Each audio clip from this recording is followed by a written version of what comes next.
Schexnayder is regarded internationally as a leading authority in training design with 35 years of experience in the coaching and consulting fields. One of the world's premier coaches, he has developed 19 NC2A champions, 11 Olympians, and multiple world championship and Olympic medalists in track and field. He has been on several national team staffs, including Team USA at the Beijing Olympics. He has also been active in the consulting field, working in NFL player development and consulting with school programs and foreign national governing bodies in the areas of training design, jump improvement, speed training, motor learning, and rehabilitation. He also serves as the director of the USTF CCCA Coaching Education and Thibodeau Regional Medical Center's Performance Division. It's my pleasure to introduce to you Boo Schexnayder. Thank you very much. Thank you, guys. It's a nice event, my first time here, and I appreciate the invite. I'm going to get started today about a topic. I was asked to do something on speed development, and I was very excited to have that opportunity because it's something I'm passionate about. It's a driving force in athletics, and I think that through years and years of working with school programs and watching athletes, I firmly believe that probably 75% of the athletes we coach never reach their full speed potential. Probably 1/4 of the athletes at intercollegiate programs actually lose speed during the course of the 4 years. And what I want to do is kind of shine lights in the corners of speed development. Speed development is a topic that, like I said, is a little near and dear to my heart, but suffice it to say that I'd like to be able to espouse a little today on how to properly develop speed, and more importantly, how the peripheral elements feed into speed development. The first thing to understand about speed development is that speed development can't operate in a vacuum. You know, everything that you do in your program is going to have some effect, either positively or negatively, on speed development. And that's what this talk's going to be about to a large extent. I'm sure all of you have speed development programs, and most of you, I'm sure, do a great job of it. But we will find that the way you periodize your strength training can actually enhance speed development or can actually harm the speed development process. The way you do sport-specific fitness can help the speed development process or harm it. And we're going to try to talk a bit about how these other elements try to fit in as far as the way we train athletes on a day-to-day basis. The number one thing to be effective in speed development is to value it and prioritize it. You know, I've had this conversation many times over the course of my coaching career. Hey, Boo, would you please give me your speed development workouts? And, you know, I send them. Email goes off. I send them the workouts. I kind of give them the instruction book. And then when I talk with this same coach months later, you kind of get a mixed response on how well it went. And then I ask the big question, you know, did you actually do the stuff? And they say, well, we did some of it, you know, but we really wanted to be strong, or we wanted to be fit, or we wanted to be something else. So ultimately, the most important thing with speed development is to prioritize it. You know, my personal approach to developing any athlete in any speed and power-oriented sport is I'm going to make them as fast and explosive as I possibly can. Because if I come up a little short in other areas, that's easy to fix, you know. Errors in fitness and errors in strength development and so forth, those can be very easily remedied later in the program.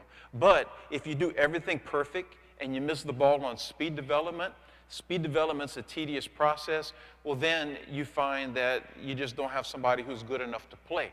So suffice it to say, I'm always organizing everything I do about the speed development element, and it's always going to be my number one priority in those situations.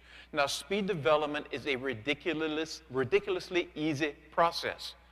It's simply keeping your eye on the target and making very sound decisions on a day-to-day basis. With all due respect to your exhibitors out there, you know, you can get a speed belt, a speed shoe, a speed chute, a speed hat. You can get all kinds of different things. All you really need for speed development is a plan and a place. Because again, it's a tedious process, and the reason why most coaches fail in speed development is simply because they get distracted from the things that are most important and most basic, okay? It's important to understand that speed is a neural quality. You know, if I could take two athletes who look identical, one's fast, one's slow, one's talented, one's not, and they have the same muscle tissue, what makes speed prevalent and what makes speed appear or emerge in an athlete is the effectiveness of the nervous system at recruiting and activating muscle tissue. So in order to train speed, we have to kind of turn our brains backwards and understand we're no longer training muscle systems, we're training electrical systems, because that's how the nervous system operates. So in short, we have to I'm asking you to kind of open your head, take your brain out, flip it upside down, and close it back up again, so that you kind of think from a little different standpoint as far as your philosophy of training, because again, neural training is a little bit different in this regard. Now, because of the fact that speed development, power development are neural qualities, everything we're doing here is based on training the nervous system. And basically, training the nervous system is ridiculously easy. You only have to do 3 things, but you got to do them well. And the first thing is to understand that the quality of work is the single most important factor. You know, the nervous system really doesn't understand 60 or 70 or 80 or 90%. We need maximal intensities. So if you're doing runs for speed development, you've got to hit maximal velocities. And the workouts have to be designed in some way that allows that to happen. If you're doing plyometrics to accompany speed development, they have to be done intensely at maximal intensities. If you're doing weight training, the bar had better be fast or heavy, one of the two, because again, intensity is ultimately what you're trying to accomplish there. So it's all about the quality of work, and everything that you do outside has to be geared towards supporting the quality of work. The second element here for speed development is, this is an obvious one, but we often violate this premise, is that the work intervals are intense, but the rest intervals have to be significantly long enough to support the intensity that we're trying to produce. So in short, we got to have long rests. You know, I played for a football coach a long time ago, and we did wind sprints after practice. He told me it was to make me faster. You know, when I start thinking back of it, you know, I think, well, I was fast on the first one. I was kind of fast on the second one, and by the third one, it was slow development at that point. So was there value in that? Sure, but it sure wasn't speed development. The point is, if coach had given me a break, I could have blasted everyone. I could have been fast on everyone. That's the philosophy that we as coaches need to understand, is that we need to provide the rest opportunities in order to support the quality of the work. Now, that being said, that's easier said than done. And quite often, the very best coaches are the very worst coaches when it comes to speed development, for the simple reason that, what do good coaches hate? They hate downtime. And we don't understand the value of the rest. The rest is what enables us to reach. And that's true throughout the training spectrum. So when we're training speed development, this is a philosophy we want to employ during our run training, during our plyometric training, and during our weight training. It wasn't very long ago, I went down to a school, a university, and they were having lots of problems, and the biggest problem they had was they couldn't get their squats up. Okay, coach, let's take a look. I look at the workouts look fine. And then we get into the weight room. It's their heaviest squat day. It's their heaviest squat phase. And each kid squats, and then they do band exercises, then they do dumbbell exercises, then they did a set of crunches, and they get back on the squat rack. Well, if you want quality in the work, well, then you've got to be resting in between those things. You know, if I'm really squatting and squatting well, you know what my rest activity ought to be? It ought to be sucking air, because that's what you need at that particular point.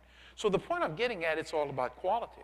You know, when I first started, you know, coaching really high-level athletes 30 years ago or so, I would look at my watch at the end of the day. It's 7 o'clock. I'm ready to go home, and there's still a couple of guys hanging around in the weight room. And I'm kind of irritated because they could have been done by now. But then I started realizing they were always the strongest guys. You know, and I started watching what they did, and you know, what they were doing is they were putting more weight on the bar, and they needed the extra rest in between the sets to support what they were doing. So the whole idea of this training philosophy is valuable. And I know it might not be the most time economical thing you have, but again, this is what we have to do in order to achieve this. You know, a lot of times when I do consulting work at universities, you know, I go out and I talk about this premise, and they say, well, coach, that sounds fine. We like this intensity thing, but we full court press the whole game, so we're going to cut down the rest. Or we run up-tempo offense, so we're going to cut the rest down.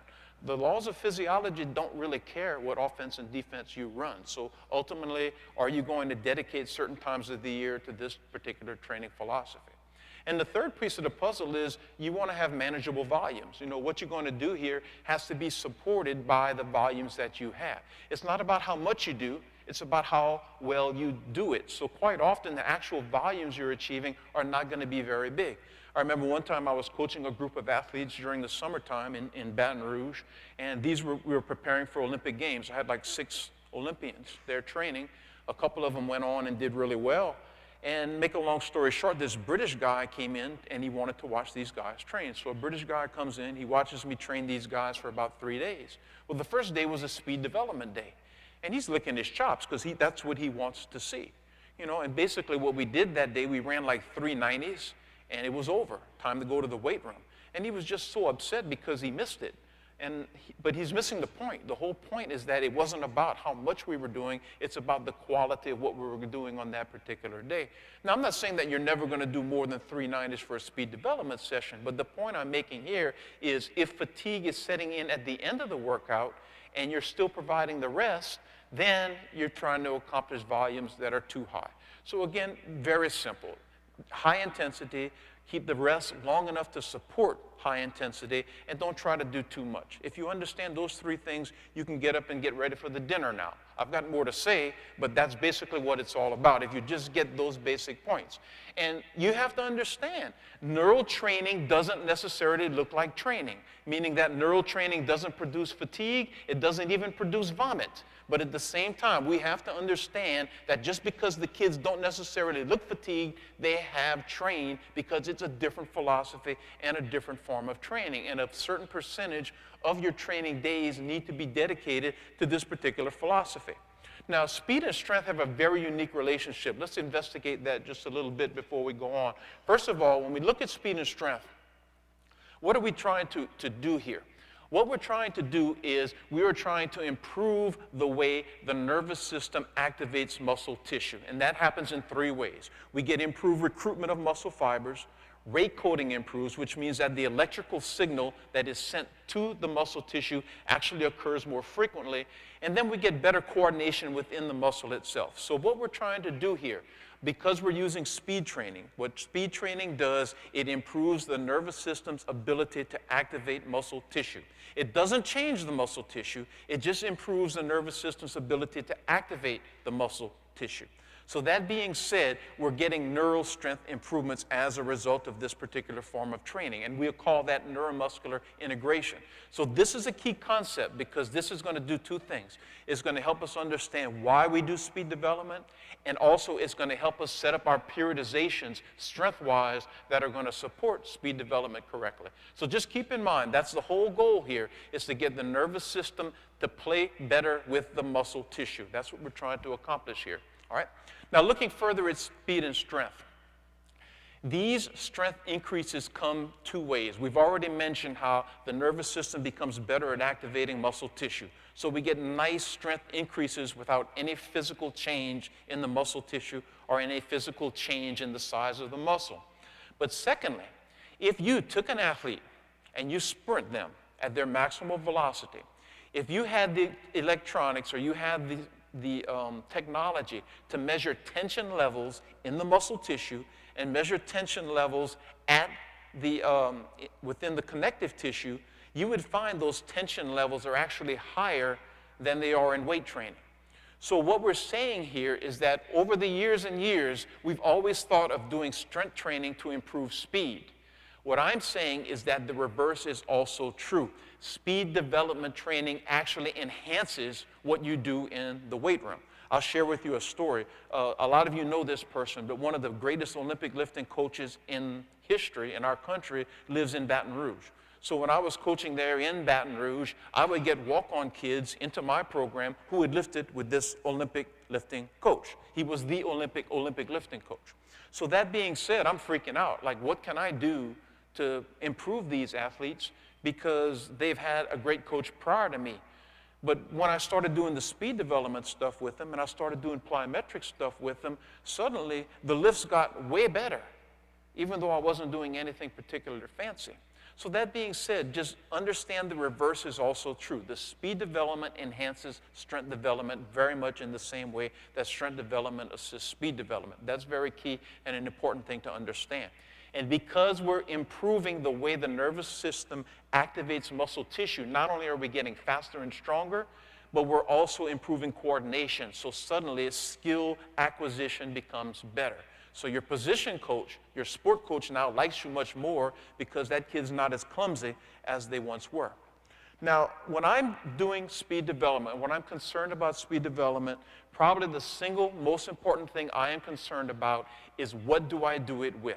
How do I group these particular workouts? What I try to do is I always try to group my workouts by what I call neuromuscular demand, which means that I group everything in my training system on one of two categories. Either it's demanding on the nervous system or it's not demanding on the nervous system. You know, the things that are demanding on the nervous system, I call that neural training.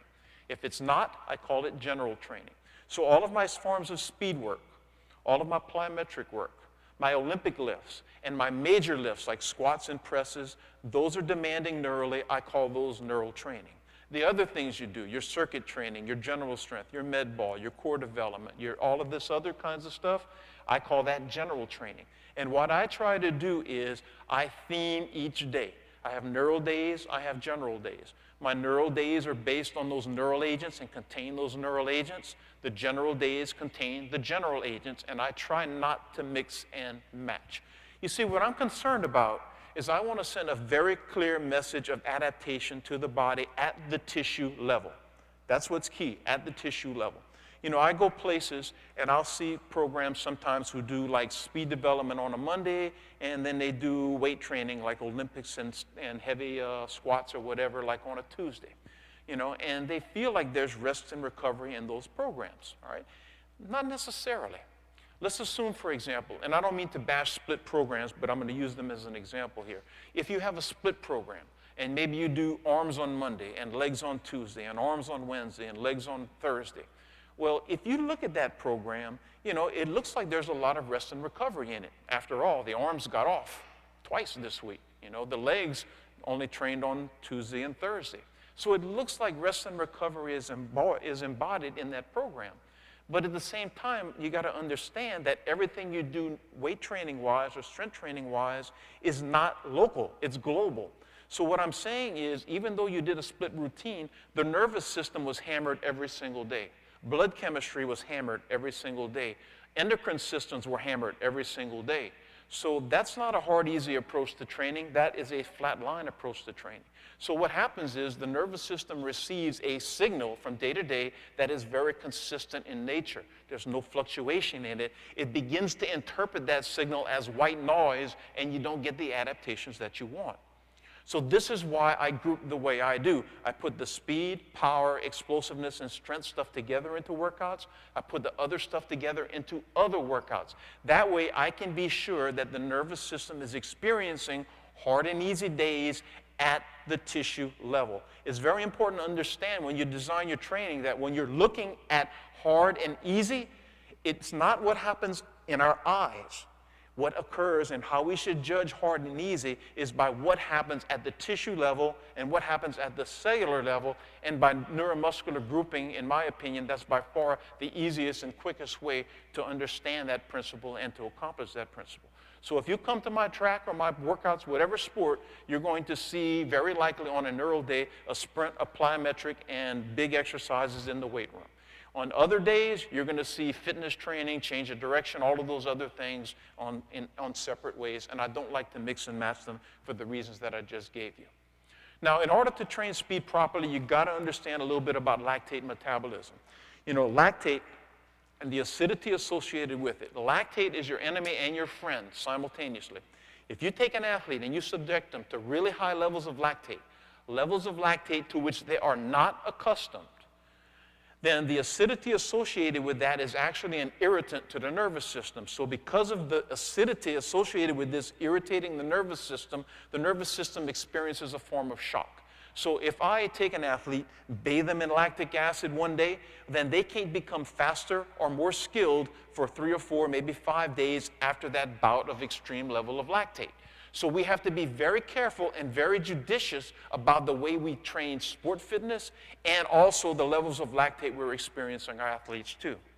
Now, on the other hand, if we subject an athlete to mild or moderate levels of lactate, We know that lactate is energenic in nature. You know, lactate produces growth hormone spikes, and the lactate that we produce actually makes the body more receptive to speed training and strength training and coordination training, and even enhances and accelerates restoration. So in short, I'm willing and want to give my athletes mild to moderate lactate throughout the training spectrum, all the time, at any time of the year. But I also want to be very judicious and very careful about when I do high lactate training, because that will train wreck your speed development, okay? That's why if I'm going to do high lactate training, I'd rather do it later in the year and give me the earlier part of the training year to prepare and make these kids faster. If I have to do it in a week, I'm going to do it later in the week so I can use the first part of the week in order for the same reasons, in order to produce good speed development changes there. So just kind of keep that in mind, that understand what lactate does, and the way you periodize lactate has a lot to do with how effective you're going to be. Now, these are the forms of speed that we see. All right, accelerative power, absolute speed or top-end speed, speed endurance we'll discuss a little bit shortly. Speed of movement, meaning not necessarily running speed, but like the baseball pitcher's hand, for example, how fast it moves, change of direction, and then, of course, power. So these are all the different forms. We're going to spend a little bit of time kind of talking about them. They're all neural qualities except for change of direction. Change of direction is a wild card, and it affects the body in a very different way. So change of direction is something we're going to kind of put off until the end. The rest of the premises, all of those are neural qualities, and we train them all with our high-intensity, long rest type of philosophy. Well, let's take a look at the running speed components here. Acceleration development is basically the ability to accelerate, and that also has a lot to do with your first one or two first step, second step quickness. Speed development is your top end speed, you know, what you can effectively reach, your maximal locomotive velocities. Now, speed endurance, if you take any average athlete and you just take them sprinting, you know, they're going to hit top-end speed around the 40-yard or 40-meter mark, and they're going to start slowing down around 70. And the question I always pose to audiences, why do they slow down at 70? Because at 70, you're not tired yet. Well, the reason why they slow down at 70 is because they lose their coordinative facilities. You know, when you're sprinting, the arms are moving fast, the legs are moving fast. And because of that, it's difficult to maintain and coordinate high-speed movements for extended periods of time. The greatest sprinters in the world only keep top-end speed for 3 seconds. It's an impressive 3 seconds, but they can only maintain it for about 3 seconds too. So that being said, we have to understand that there is a coordination element associated with speed development, and we'll address that here in just a second. Now, in order to improve acceleration, you know, the acceleration development portion of your program, you know, as far as like linear speed, we just mentioned that the kid typically is going to hit top-end speed around the 40-yard or 40-meter mark. So very simply, all I do is I isolate the acceleration component. You know, I'll sprint these kids distances of 40 meters or less, and I got the parameters up there on the slide if you're interested in them. Anytime you apply resistance to a human, they're going to inherently assume acceleration mechanics. So that being said, resisted sprints, short sprints, that's what I do for my acceleration development component. I feel it's very important, the ratio in which you do these two things. I try to work long-term for a 50-50 ratio between short sprints and resisted sprints, whether they be sleds, hills, stadiums, whatever it is you choose to do. For most populations, the higher the level of the athlete, the more they need the resisted sprinting for reasons that I'll be happy to address outside the room if you're interested. So that being said, about a 50-50 ratio. Many coaches use complex types of workouts. I don't. I'll do a sprint workout. I'll do like an acceleration resisted workout next. And as long as you hit about a 50-50 ratio over time, that's all I think that's really important. Now, we mentioned in speed development how intensity is important. So obviously, these are going to be at maximal velocities. The rest obviously have to be complete, but that's not quite true. This is very important to understand about your acceleration development training. If you do acceleration development training on a regular basis, and you can get very high qualities of work even though the recoveries are not complete. So when I'm doing acceleration development training, I work at about maybe 90 to 95% recoveries, you know, working in the anywhere from 90 seconds to 2.5-minute range. You might ask, well, does that not make them tired? Actually not, meaning that they get very slightly fatigued, but it's not enough to slow them down, meaning the power output levels stay high.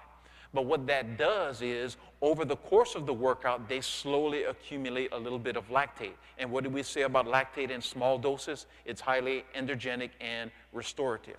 So if you do your acceleration development that way with almost, not quite, but almost complete rest, not only do you get the speed development, not only do you get the power development, you get the restoration in there as well. It's like a Christmas present, everything all packaged up for you in one bottle. Now, the speed development, we mentioned how most athletes are going to hit top-end speed around the 40 mark, 70 mark, or whatever, and they're going to hold it for about 3 seconds. Very simple recipe for making kids faster. If you want to improve their top-end speed, bring them to maximum velocities, hold them there for a period of time that's very brief, a period of time that does not allow them an opportunity to fall apart, and not allow them an opportunity to see their speed levels deteriorate. Like, for example, many coaches with typical populations will use like 60s for speed development. Works great, because the kid hits top-end speed at 40, they're going to end the run at 60, so from 40 to 60, they're as fast as they can be. They're as fast as they can be. You know, and how any track coach knows from 40 to 60, that takes about 2 seconds. So that being said, we brought them to max velocity, kept them there for a period of time that did not allow any erosion to take place. And many coaches use different variable speed run constructs to accomplish the same thing. I like doing sprint, float, sprint types of constructs where I try to hit these little brief windows. Ins and outs is another philosophy. But suffice it to say, if you understand the 3-second window, and if you understand the principles of quality and rest, you can't fail as far as your absolute speed development or your top-end speed development is concerned. Okay? Now, finally, this is not an opportunity to build lactate. Acceleration development, yeah, you can build a little lactate and you can enjoy restoration benefits. Speed development, no, not at all. In speed development instances, you have to give long, complete rest, normally in the neighborhood of anywhere from 3 to 5 minutes, depending on what you're trying to do. Now, the speed endurance work, this is your true long speed stuff. This is where you're working on specific coordination.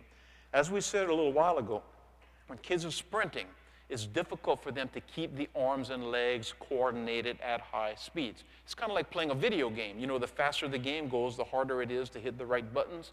It's exactly the same premise applied to motor performance. So basically, all we're doing with speed endurance training is we're lengthening things. So what we're trying to do in speed endurance training is we are trying to lengthen things so that we're actually challenging the 3-second window.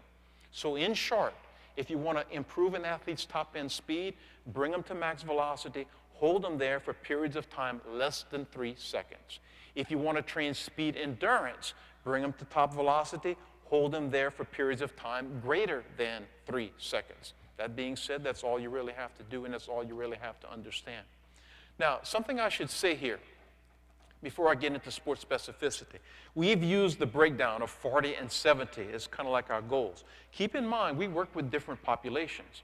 Your developmental athletes are going to hit top-end speed earlier, and they're going to end top-end speed earlier. If you have a developmental kid, they might hit top-end speed at 30, and it might be over at 60. The defensive tackle on the football team is going to hit it around 25 and is going to be done around 50. You know, the defensive back on the football team, though, is going to be more like 45 and 75, you know. An Olympic sprinter is going to be 55, 85. So, again, you have to be a little bit of a cone kicker in order to coach speed development correctly with these running workouts. You have to understand and observe where athletes are hitting top velocity and understand the 3-second window and what you're trying to accomplish in order to do those things. Now, looking at sports specificity. All right, acceleration development, who should do it? Well, I have a hard time coming up with a sport where first step quickness, second step quickness, and the ability to get going quickly is not important. So I'm going to argue that just about every sport in America should do, or in the world, should employ some type of acceleration development training in their training regimens on a regular basis, okay? Now, who should do speed development? That's a better issue. You know, who should do our top end, or who should address top end speed in their training? Well, obviously some sports involve this, and obviously kids run in these zones. But I'm going to share something with you that I want you to consider. One of the things we mentioned earlier, Speed development training accomplishes not one, but two things. Speed development training, number one, improves our ability to run fast. But speed development training also improves neuromuscular integration. Speed development training improves the ability of the nervous system to activate the muscle tissue, which also improves strength. So that being said, every athlete that I have who has the body type to handle it, I do speed development with them. I raise eyebrows quite often. I work with volleyball players. I make them do speed development. Coach, why would you do that? Volleyball players play in a 30-foot, in a tiny box. Well, when I do speed development with them, it improves neuromuscular integration. They get stronger. And then suddenly, when their vertical jumps go up 2 to 3 inches, then the volleyball coach suddenly quits asking questions, okay? So that being said, understand the value. Remember, its specificity is not always about what the sport looks like. Specificity is typically should be about what's going on at the cellular level and what's going on at the tissue level. So speed development for most sports makes perfect sense if we understand the neural aspects of it. Now, speed endurance training, frankly, that's like track and field and big field sports. Like that makes some sense in football, field hockey. Track and field, field hockey, soccer, those types of sports. I was over in Europe. I'm thinking the other football, okay? So that being said, speed endurance is something that you probably would not use in the vast majority of the sports that you work with. But don't undervalue speed development. When I'm trying to decide, should I do speed development with somebody or not, I don't look at the sport. I look at the body type. So, for example, if I have the football tackle who's 5'10" and 330, that could get ugly, you know. So I'm going to try to take that kid out to maybe 40, 45 yards or 45 meters and just touch it a little bit and be real careful. But on the other hand, if I have the defensive end who's going to the NFL who's 6'5" and looks like a sprinter, you know, then that kid's going to do speed development because they have the body type to support that type of training. So the way you look rather than the game you play is what typically is going to determine whether I choose to do speed development with you or not. Now, when you periodize your speed, very simple approach. Work, to use old school terminology, work short to long. Work short to long. We use acceleration development first. That's our first training priority in the long-term training scheme. It's our first training priority. We use the acceleration development to prepare us to run fast. Then, once we've done this and prepared the body, we use the speed development to improve our maximal velocities, our absolute speed, and also to take our neuromuscular integration to a higher level. And then, after that phase, if I need to, depending on the sport, then I'll move into speed endurance. So we're working from short to long. Now, there are many reasons why here. One of those reasons is also lactate physiology. You know, if you were going to look at those 3 different types of run training for speed, obviously speed endurance is the one that's going to produce the highest levels of lactate. So if we train from acceleration to speed endurance, what have we done with our periodization as far as lactate is concerned? We started low lactate, higher lactate, and then even higher lactate. So we're actually progressing lactate in a very progressive fashion, which makes a lot of sense. The other reason is safety. You know, the old days of getting kids in shape and then doing speed, the research supports none of that anymore. You know, if you come to my training and ask when I start my speed development, day 1. So I'll take an athlete and I'll sprint a kid full blast on the very first day of practice. Is that safe? Well, there's risk, right? That has to be mitigated. So what I do, I mitigate the risk by keeping things very short, which explains why acceleration development is first in our annual plans. You know, I might sprint a kid full blast very first day of training, regardless of how out of shape they might be, but they might not go past 20 yards or 20 meters or so. You know, you're not going to blow hamstrings until you get out to about 40, 45 or so with most populations. So just kind of keep that in mind. Now, training readiness is a big part of speed development. In other words, you can't just do it anytime you want. The body needs to be properly prepared. And a big part of that is not them being fresh. A big part of that is them being what I call wired, meaning that the nervous system has been conditioned to activate muscle tissue effectively. If that's not the case, you're going to struggle with speed development. That's why, for example, speed development on Monday is typically never a good idea. But the kids are fresh. Yes, but they're also stagnant. They're also stale. You know, if they've been off Saturday and Sunday, they come on Monday, then there's a stagnancy or a staleness there. In the short term, the ability of the nervous system to activate muscle tissue has been compromised. So that being said, speed development is typically done a little better, a little later in the week for that particular reason. But anyhow, that's the whole idea here, is to understand neuromuscular integration.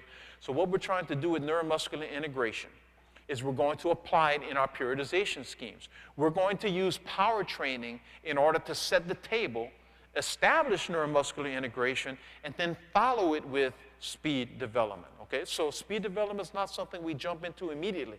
We're going to use things like you see up here. We're going to use the acceleration development, which is a power training modality. We're going to use light Olympic lifts. We're going to use certain plyometric exercises, all in a way that's going to stimulate the nervous system to recruit muscle tissue better. After we've accomplished that, that's the time for speed development. So keep in mind, this is what's always going to precede what we do, short term and long term. So how are we going to apply this? Oh, and by the way, those of you who have read all the literature on potentiation and everything, that's what we're doing here. That's what we're doing, is we're applying potentiation theory in a very practical manner here, okay? So taking a look at our idea of power training, we're going to use power training to set up our high-end training. So in the short term, you come to my practice on a Monday, you can bet it is a power training day. You're going to see accelerations, light Olympic lifts, you know, explosive things. And what that does is that establishes our neuromuscular integration so that later in the week, I can accomplish more difficult, more demanding types of tasks like speed development. So I always begin every single week with a power opportunity, a power development type of day. All right? It might not be high-end power, it might not be very advanced, but I'm doing something explosive, something power-wise to set things up for the remainder of the week, because that sets the table neurally, knowing what we know about neuromuscular science. Now, more importantly, when I look at long-term training, I use a power training phase to prepare for speed development. So if you come into my training system, regardless of the sport, you can pretty much bet you're going to spend a phase of training, a month or more, doing power activities like acceleration development, light Olympic lifts, those types of things, all right? Olympic lifts around 60, 65% or so. And you're going to do a ton of that stuff to build the nervous system's ability to activate muscle tissue. Then, after we move through that particular phase, then I move on, and that's the time when I'm going to address speed development, after we have preceded it with this power phase. So in short, what I do is, and this is the key for all my periodization, I use power training phases in order to set the table for everything I want to do that's difficult, like speed development. Because difficult tasks become easy if you establish neuromuscular integration first. Incidentally, if you're interested, one of the reasons that I feel like I've been effective at developing speed is the way we manage our maximal strength phase, you know, the time of the year when we're doing our heavy squats. One of the things that will absolutely wreck speed development is if you have to overdo squatting, you know, because it fatigues muscle spindles. The muscle spindles are involved in stretch reflexes and coordination. So it's very difficult to make kids fast when they have to squat on a very regular basis. So my basic premise with speed power people is I understand the value of squats. Don't get me wrong, you know, we got little 175 kids deep squatting 400 and all that, just like y'all do. But what I want you to understand is I don't want to squat them over 4 or 5 months if I don't have to. I'd rather squat them for a shorter period of time. So what I do is this. I use the power phase to create neuromuscular integration, like we mentioned.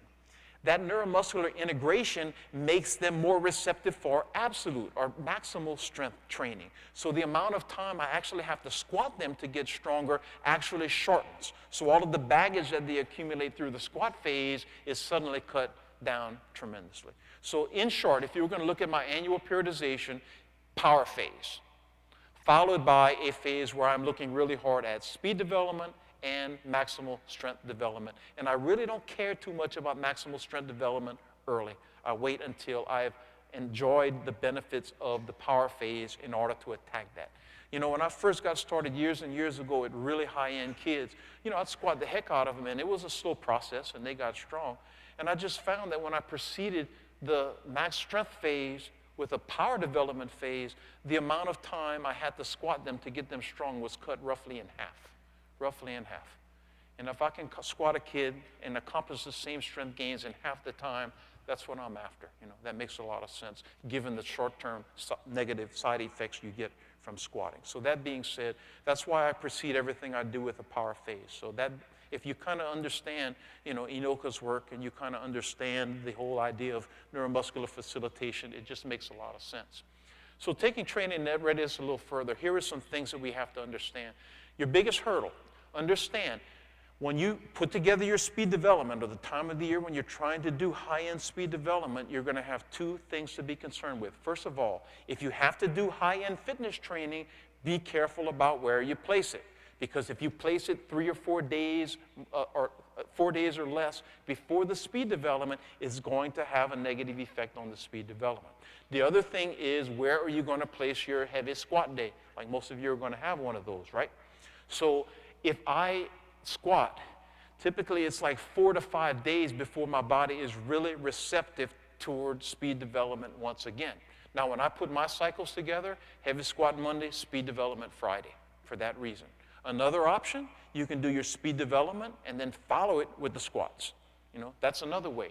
But just don't squat. Many coaches try to accomplish speed development on a Wednesday, say, after they squatted on a Monday. It's tough. It's tough. It's doing it the hard way. It's beating your head against a wall, so just be careful there. Now, please understand also, speed development is a very intense quality. So the more intense we're training, the more space we need between those training bouts. So the better your athletes get, the more rest we need in between those individual training bouts. That's one of the biggest misconceptions about training really high-end athletes, the best athletes in your program. We typically think that because they're good, they can do more. Well, they can, but should they? For example, if I have a young athlete, developmental, freshman, just coming in, I can train speed power with that kid 3-4 times a week, no problem. They can handle it. But a high-end athlete, somebody who's been with you a while, or somebody who's really talented, like twice a week is plenty. And here's the reason why. Keep in mind, that developmental athlete is just not that good yet. They just don't have the horsepower yet, which means that they don't produce the internal forces that produce internal damage.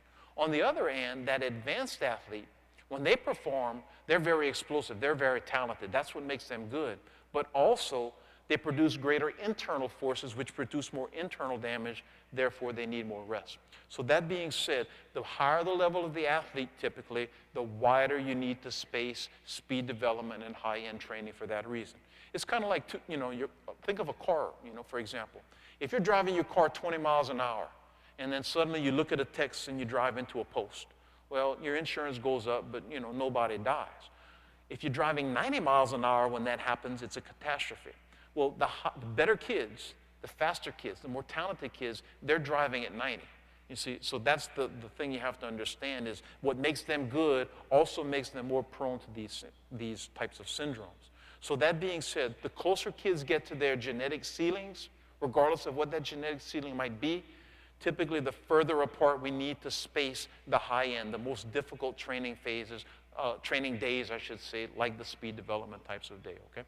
And that's kind of odd, because anytime, even if a kid's not elite, as soon as they start to scrape that genetic ceiling, that's the time to make changes. When I bring a kid into the program, obviously I test them regularly, just like you do. As long as those test results are going up, we train.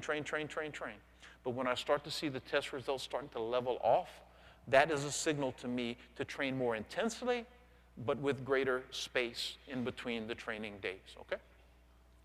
Now, multidirectional speed. I'll say a little bit about that because I said that is genuinely a wild card. I have some unique feelings about multidirectional speed. Don't throw tomatoes until the end, please. But multidirectional speed is so important in so many different sports. But when I address multidirectional speed, I choose to look at it a little differently. It's not a high neural quality because you're always throttling down. Every time you change direction, power levels drop. So we see fluctuations in power levels during multidirectional speed types of activities. But When I look at multidirectional speed activities, I see three things, all right? I see three components, three things that make athletes good in multidirectional environments. The first is their linear speed capabilities. You know, if you have first or second step quickness, then you have a good chance to be good at change of direction, right? Because you have the burst or whatever you want to call it. So obviously linear speed is a component of that, particularly your acceleration development or your accelerative power. The second thing I always look at is the plyometrics, you know, the plyometric end of things. Changing direction is all about eccentrics and yielding, you know, and that's what we train, eccentrics and yielding, in our plyometric program.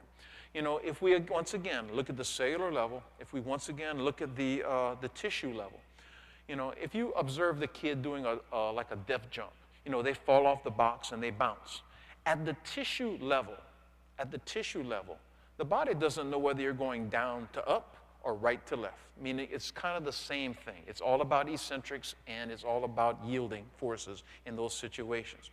When I see athletes who have really difficult times with change of direction, I almost always see poorly organized plyometric programs, quite frankly, meaning that the yielding forces are just not being addressed correctly or they're not being periodized correctly and progressed in an adequate fashion there.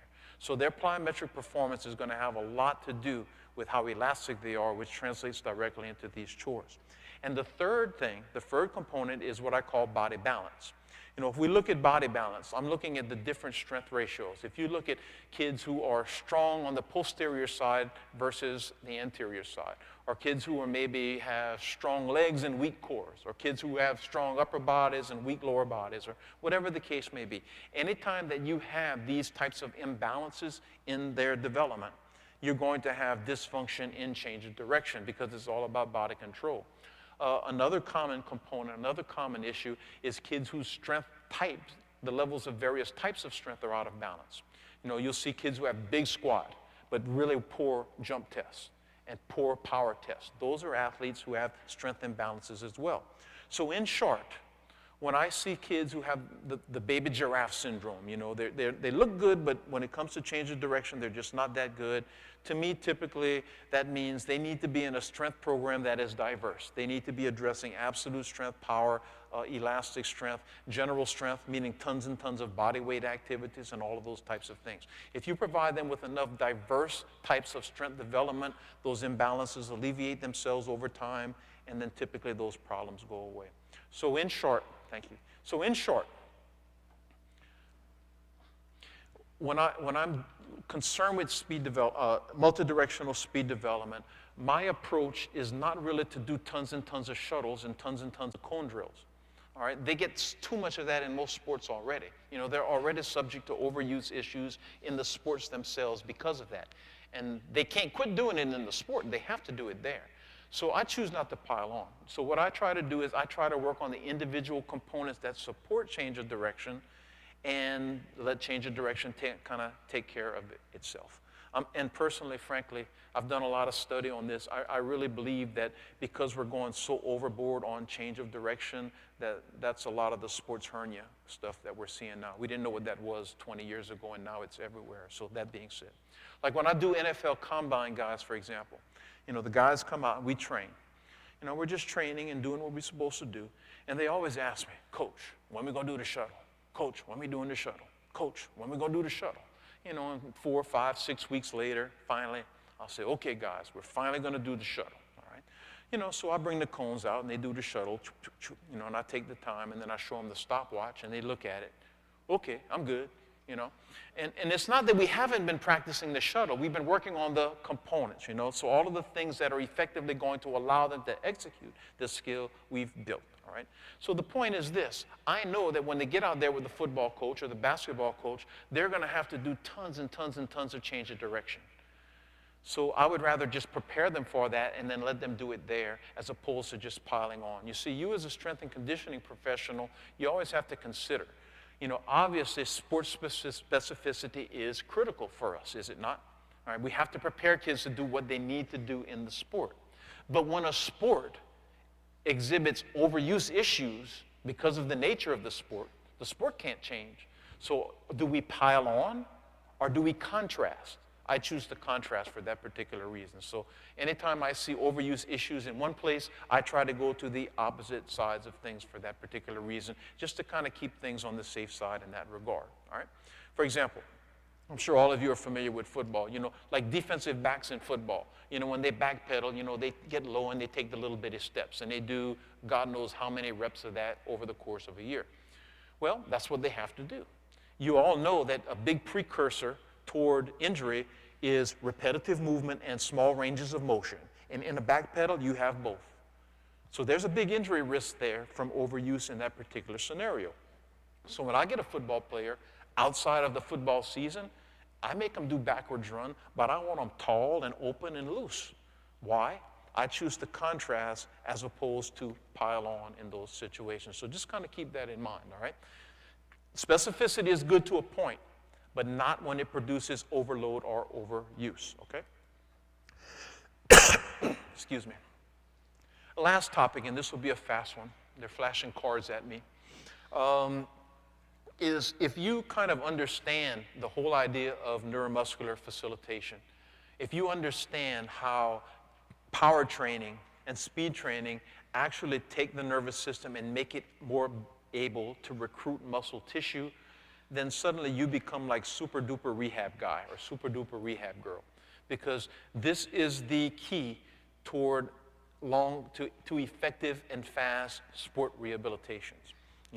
When you look at people who have ACLs or labor, whatever the case may be, they are always throttled down. The thing that holds them back is not the injury.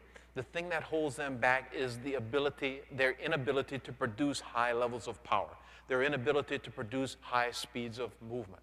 So that being said, when I do a rehab, what I do is I kind of move them through these three particular phases. What I like to do is, the first thing I try to do is, regardless of where they're hurt or whatever, I try to figure out some way to safely produce speed of movement and power output.